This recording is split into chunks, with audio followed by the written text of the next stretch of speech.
If you were to try to name the William Shakespeare film, the names that would get tossed out would probably be Orson Welles, Akira Kurosawa, and Alfred Hitchcock. Do I agree? Well, I found an issue with the question because I don't think identifying a Shakespeare is a meaningful thing to do. I find the worship cult around Shakespeare when it comes to theater to be quite, unhealthy and anti-art. People are very precious about their classics. If you dare to not enjoy a classic and word that in a way most people talk about their artistic opinions, this is good or bad, you'll be called anti-intellectual.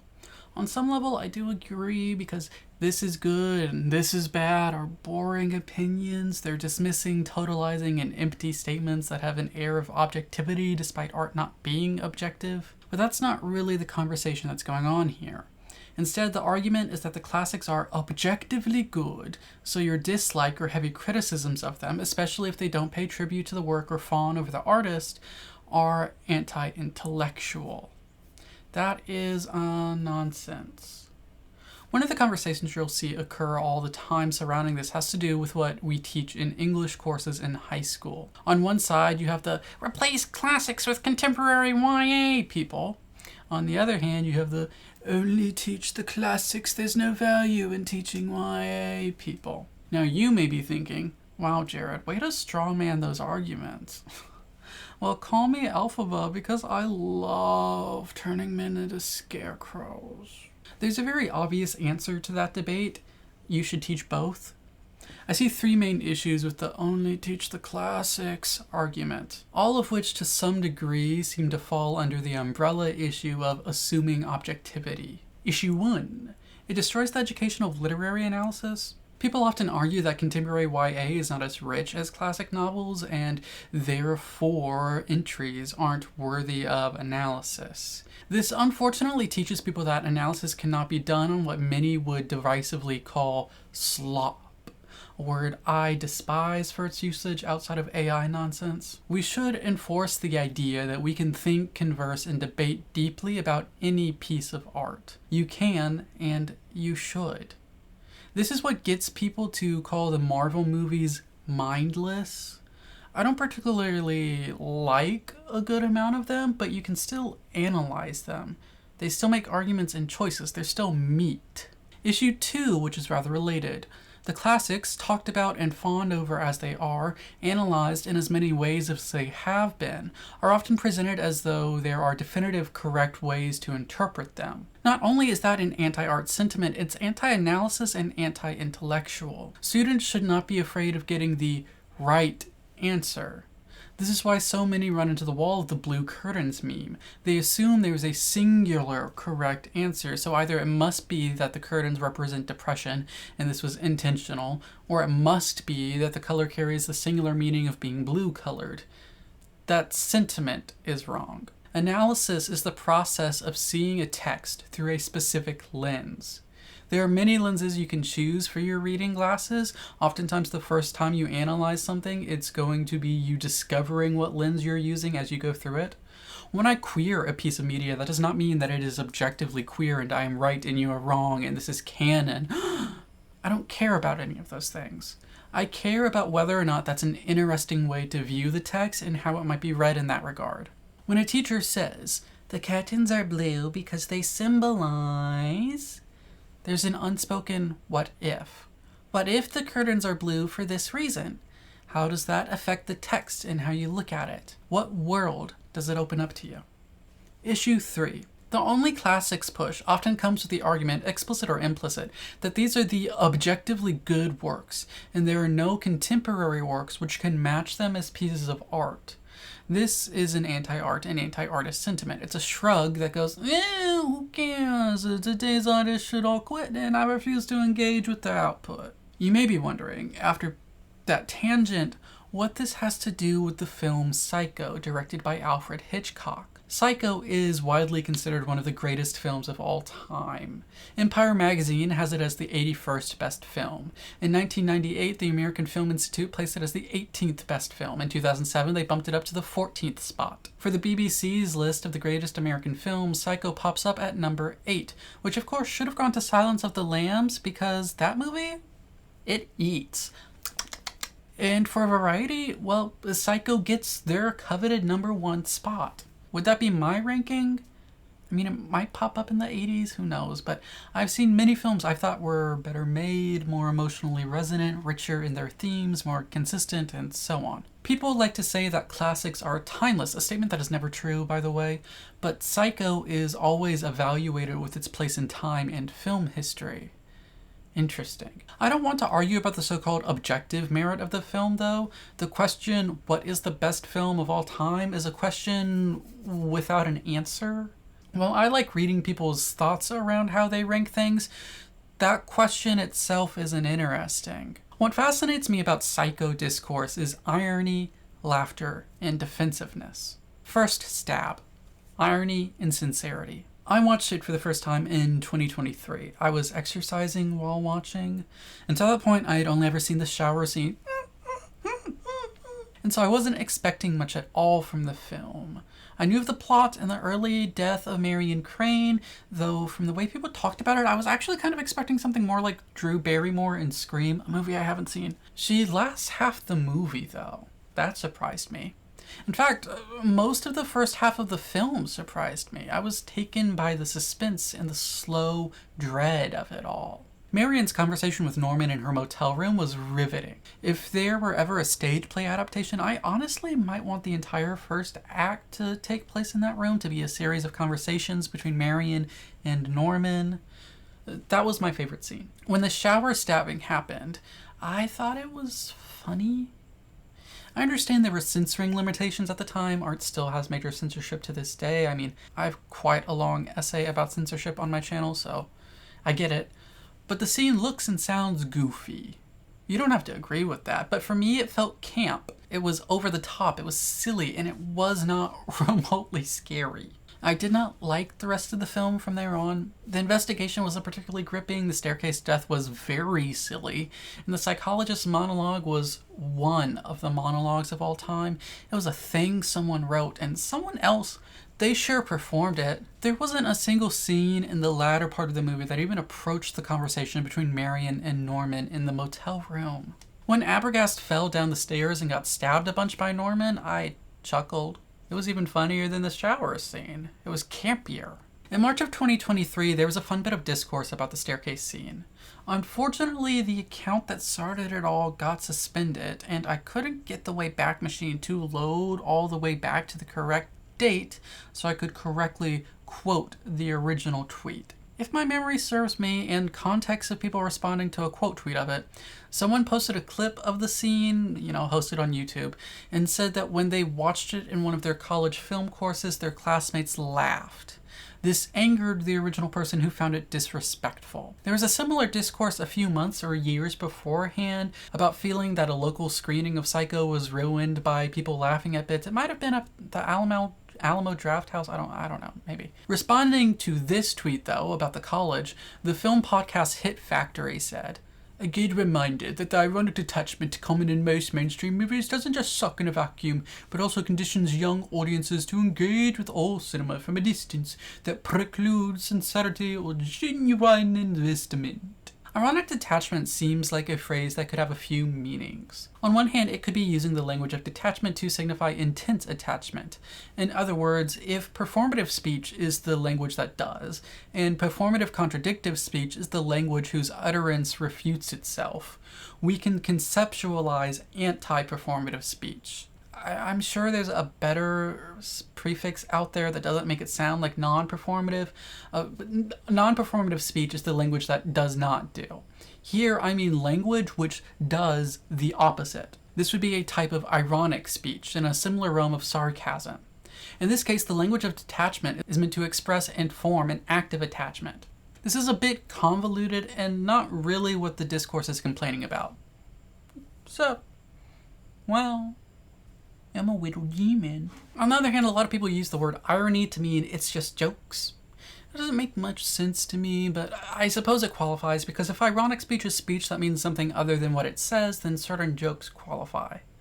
I started saying this ironically means I started saying this to make fun of it. If you follow that up with, yet I was irony poisoned, you're saying, but the irony died and I started using it in sincerity.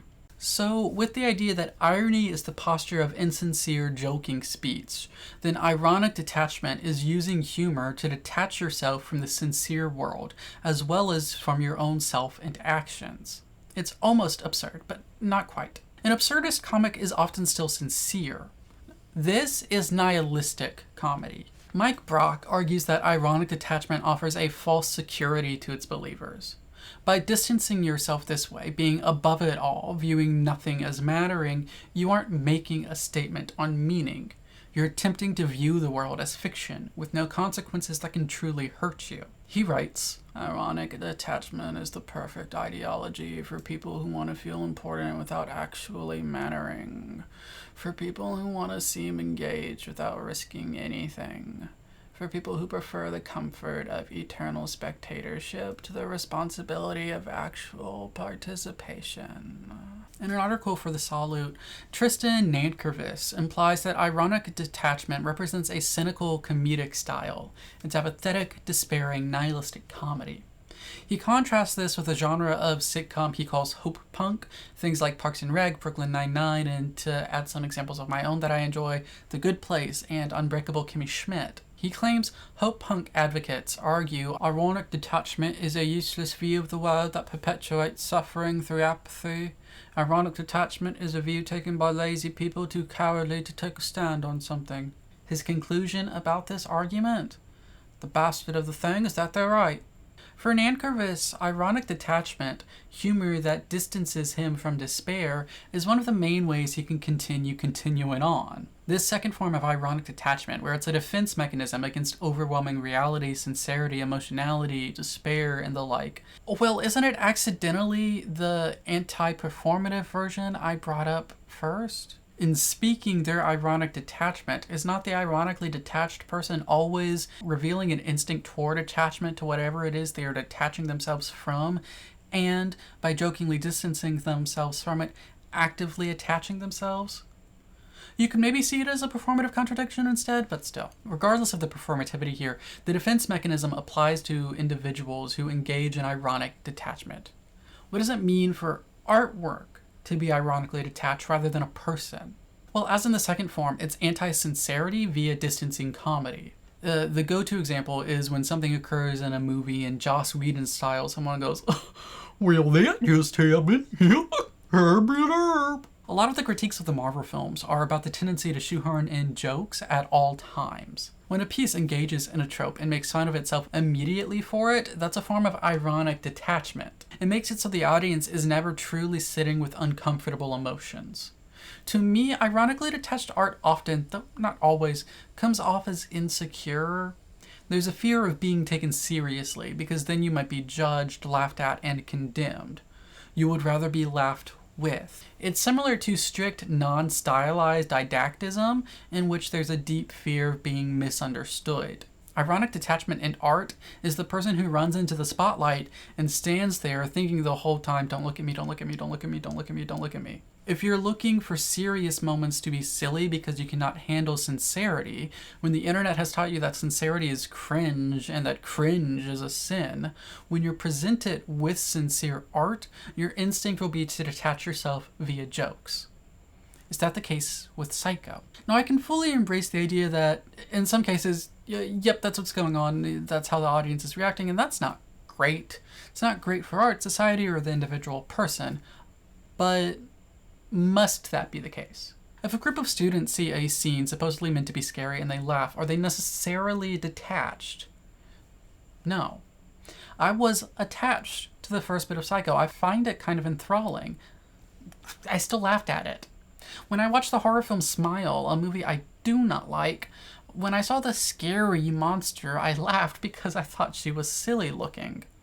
I suppose you could classify both instances of laughter as ironic detachment in that my response, amusement, is the opposite of the intended response, horror, and you can conceptualize that mismatch as irony, and this amusement distanced me from the goings-on of the film for a bit. But that's not the same thing as being anti-sincere or actively ironically detaching yourself. If anything, my laughter was an embrace of sincerity, personal sincerity.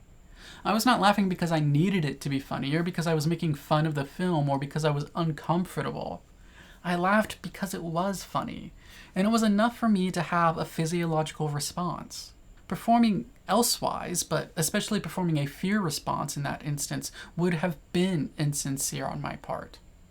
I think part of my problem with the scary scenes in Psycho, besides that these aren't actually tense scenes, is that I don't generally find horror films to be scary. I mean, okay, Barbarian had a jump scare that got me, Final Destination films fuck with my head, and I'm just generally very scared of zombies. I don't know why, I can't explain it. Anaconda and the bisecting wire of Ghost Ship both terrified me as a child, and I didn't really watch horror movies again until I was in my late teens. They just haven't hit like that. Here are some horror films I like or dislike, which I don't think are scary.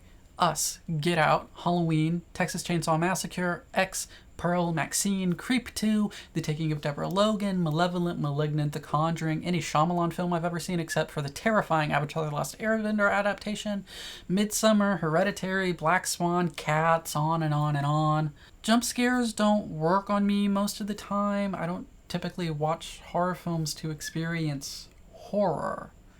I watch them because I like the genre. I like the tropes and the ideas and the dread and the suspense. This could in part be because my own writing tends to be quite dark, or at least so I'm told, although I think it's rather tame most of the time. I found some manga to be scary, not that I'm scared reading it, but it can leave some lingering dread after it's done. I cannot handle scary games, though. Until Dawn is something I played once, and it had the same effect of Final Destination on me, which is that I was consumed by anxiety for the next couple of days. Not a nice feeling, not something I want to experience, not something I enjoy. Maybe I like horror media because I don't tend to find most of it horrifying. So I'm not primed to be scared by these scenes, and I don't think I would have a fear response even if there wasn't a layer of camp in the blocking and shot composition. If the shower scene or staircase scene were filmed in complete sincerity, I likely still would not have found them scary. I know I just said something insane, something psycho, but I'll come back to that in a second. Does this mean that I am ironically detached? No. Could it mean I'm simply detached? Well, you might consider me emotionally detached, but I have openly sobbed at quite a few pieces of art by now, and I do that more often these days. I had a tiny little breakdown just a couple of videos ago over Our Dreams at Dusk. Regardless, you're not my therapist supervisor. I also really wouldn't consider myself detached in the sense of distanced. When the podcast placed irony against sincerity, it also posed it against genuine investment. I'm genuinely invested in these movies, though. I do tend toward a sort of Brechtian analysis, and I do quite like making Brechtian theater, but, and this is going to shock you, I don't aim to analyze things when I first watch them. What I'm detached from, perhaps, would be the intended or typical emotional and physiological responses. Does that mean I am incorrectly viewing these films because I am not experiencing the intended or generally accepted emotions? Not at all. And I want to suggest that is more intolerable to some people than meme lords trying to make everything a joke. The meme lords can be dismissed rather easily. Do it all the time. My incorrect response, being a sincere response, forces the realization that these classics are not objective. They are still art, not standardized tests. If you assume the classics are classic because they hold an objective quality and they carry objective analytic answers, a forced confrontation with their inherent subjectivity is intolerable. So let's do something intolerable. In an article for the New England Review, Professor John Bertolini repeatedly states and argues that Hitchcock did not take the contents, meaning subject matter in this case, like the plot, seriously. He himself treated it as a joke. It wasn't sincere. Discussing a transition toward the end of the film, Bertolini writes, "It is a sardonic joke between Hitchcock and the audience that always gets a laugh, and there's not a sincere bone in its body." In the professor's mind, Hitchcock's sincere version of this film was The Wrong Man. The implication is that Psycho is not a sincere film, or to be more accurate, it isn't sincere in its approach to its plot or characters. What it is sincere toward is its emotionality. Bertolini describes Psycho and Hitchcock's artistic leanings as something akin to expressionism. It is music that endeavors to invoke a series of feelings. Often the desired response is laughter. Uh-oh. Bertolini writes, "Laughter, sometimes nervous, sometimes not, was the sound heard almost as often at showings of Psycho as screams of fear." Second stab. Horror and comedy. In Annette, a stand-up special that sent a lot of people online into a rage, Hannah Gadsby talks about the artistic discipline of comedy. She posits that comedy relies on tension. You make someone tense and then you release that tension by giving them a laugh. You could say then that laughter is a sort of sigh of relief. Ha! But it comes out, ha ha! And comedy is horror that provides a safe landing. If you want to relieve tension in a narrative, you have two real options. You can crack a joke, or you can elicit catharsis via sincere emotional expression. These are integral if you are making a long-form horror piece. Dread and tension always have more room to build when you relieve a bit of them. You let out some gas so you can pump even more in. It gives you hills and valleys to work with. Comedy relies on the tension and horror. Horror uses comedy as a tool to allow more horror. The two are in a relationship. They aren't a monogamous couple. They share a husband named Sex. Sex is scary and funny. Comedy is sexy and scary. Horror is funny and sexy. How do you react when you're scared? Let's narrow that down some. How do you react when you watch a scary movie? Does it change if you're watching it with someone else? I'm going to guess that you have one of four general reactions. The first is that you don't really get scared. Oopsies. The second is that you release your tensions via something physical. You scream, grip your boyfriend, gasp, or jump, and then you calm your breathing. You can see that as physical catharsis. The third is that you get turned on. This is a well-recorded phenomenon. Look into the shaky bridge experiment. I have videos going over horror and eroticism as well if you want to go check those out. The fourth reaction, as apparently happened from the day Psycho was released until this very day, is that you laugh. This is a natural response to being scared. It is a nervous laughter. It is a cathartic laughter. Or as we often say, it's comedic laughter because horror is very funny. Hitchcock said, "To me, Psycho was a big comedy. Had to be." Robert Castle has an article in Bright Light Films where he talks at length about the humor in Psycho. There's comedy in the dialogue and even the opening credit sequence wherein we get the very specific 2:43 p.m. Castle even suggests the film is one big joke, with typographic animation signaling Hitchcock is a psycho who will do something unexpected and outside the normal, like killing his protagonist not quite midway through the film. Castle writes of the mother personality of Norman, "We are amused at her disillusion about the way she thinks they will judge her when she allows the fly to live. But the joke's on us, we who have annihilated the insect population of the world painlessly, because we think we know what is happening in Norman's mind. We think we can identify and know a psycho." Hitchcock would say of his desires with audience reception in Psycho that, alongside the screams and frights, you want them to get off the railway giggling with pleasure. Landon Palmer from Film School Rejects said that with Psycho, Hitchcock would make a movie into a subversive punchline. In a conversation with Palmer, Scott Begg says, "When you rewatch it after being in on the gag, what are some of the funniest moments? I imagine the outlandish ones, falling down the stairs, becomes over-the-top slapstick, maybe." Wait a second. That's the moment that drew laughter from film school students and resulted in discourse about detached irony. Yet here are two people who love films and love this film, suggesting that repeat viewings of Psycho lend to a comedic viewing because you are in on the joke. You know there's humor, so you give yourself permission to laugh. When people claim that laughing at Psycho is a detached, ironic reaction that refuses to engage with the film on its own terms, it seems like their claim is on shaky ground. Shaking from all the laughter. In the responses to Hit Factory podcast's tweet about ironic detachment, someone popped up to say, "Counterpoint, this effect looks goofy." To this, Hit Factory said, "Sure, it's not formally familiar to modern audiences, but this looks goofy is exactly what I'm talking about with respect to ironic distance and self-awareness."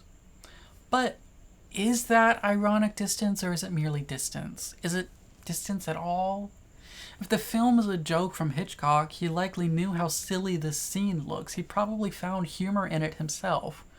Regardless, "this looks goofy and so I laughed" can only be ironic distancing if the original laughter wasn't sincere, or if the accusation of goofiness is meant to convey an aloof quality of superiority to the one who claims it. Finding something funny is not in and of itself ironic. Ironic distancing requires rejection of sincere emotion. This means, ironically enough, dismissing all laughter and amusement as ironic distancing is itself an anti-sincerity standpoint. This anti-sincerity position seems to argue that there is a correct emotional response to a piece of art, and that this is constant across time. When you're first being taught the classics, you are told they are timeless. So then this assertion that a modern audience finding an effect goofy is incorrect reads to me as a need to assert and defend the timelessness of a film. Here's the thing, though. No classic in any discipline is timeless. Every piece of art is firmly of the time when it was created. Timelessness is a lie meant to make art objective. This is because, unlike Psycho, subjectivity is scary. Third step, art and selfhood. In the film, I'm thinking of ending things. The two main characters are not of themselves. They are of others, in various ways. The movie presents the idea that we are not a self formed in the ether. We are social creatures formed by that which we consume, especially when it comes to art. We are made of the art that comes before us. As such, often we make the art we love and or find important an integral part of ourselves and our self-concept. The supposed sacredness of a piece of art, a classic perhaps, protects it. And so protecting it, it protects you. This becomes even more true if you're an artist. People who think award shows are actually about objective qualities in art meant to award the actual best of a given time period are wrong. Sorry. Yet every year there are vicious fights over who deserves to win and who is objectively the best. For instance, people still cry and whine about Jamie Lee Curtis's performance in Everything Everywhere All at Once, and they say it was bad because they preferred a different actress would have won, and they're unable to understand things in terms of art, so they have to talk as though this is a numbers game, like art is maths. They are uncomfortable with subjectivity. Is art subjective is a question that gets insecure people with an incredible need to prove themselves as a correct person with correct views who's in the know quite upset. Yet, it must be true simply from the fact that people do not agree on what art even is. The Stanford Encyclopedia has a long article about that. My essay on video games is primarily a discussion of the question, what is art? If you sincerely laugh at Psycho when people think you should be scared, you are throwing a wrench in the powerful, uninteresting scales of good, bad, must be one or the other. It makes people uncomfortable because they are taught timelessness is real. They are taught that the greats are the best, and there is no debating this. This takes away responsibility for the current day. You don't have to be so concerned with nurturing and loving contemporary films and filmmakers. You don't have to be concerned with making gutsy artworks and trying to rise above your heroes. You don't have to analyze art and take risks. You don't have to question or converse. You merely have to find the right answer. You reject the absurdity of the universe and the duty of the self to create meaning. If we assert that there is a correct reaction to watching Psycho, a correct way to analyze it, an objective quality to it all, then we can claim we ourselves, through experiencing it the correct way, are normal. We are healthy, we are right, we are correctly formed. We are not the psycho. I love sincerity in art. I get very annoyed when art is self-conscious and self-limiting. I can't stand a lot of writerly advice because it suggests restricting one's greedy, gluttonous, selfish output. Art is a demon. It must be a sin. So despite my defensive laughter here, let me make it clear that I'm not a fan of ironic distancing. I'm also not a fan of forced false reactions to art. Masks are only interesting when they promise to break. To say, you must not laugh even when it's sincere humor, is timid. And it strangles the human soul. That sounds like the action of a psycho. Howdy, and thank you so much for watching.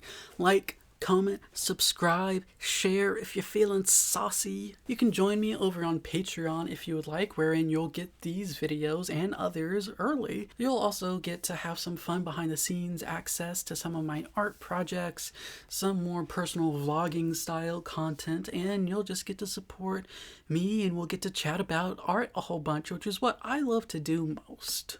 You can go over to Amazon Smashwords or wherever you get your ebooks and purchase a copy of my poetry collections, Butterfly Snuff, and A Museum of Art and Eggs, both of which are also available in paperback and hardback. I have a second channel where I'm just reading through a bunch of public domain stuff for the fun of it and through my own work, so you'll get readings of these poetry collections and some short stories and some longer form fiction when I get around to it, and some plays. And I have a third channel where I'm uploading my music and art instead of having it all clog up this channel. So go support those if you feel like it. That content, a lot of it will also be getting uploaded early to Patreon. So if you want all of my stuff in one convenient space, Patreon is the place to go, which would be really cool of you, you know? I hope you have a fantastic day. Do not be rude in the comments. Do not go and harass anybody. And I will see you next time.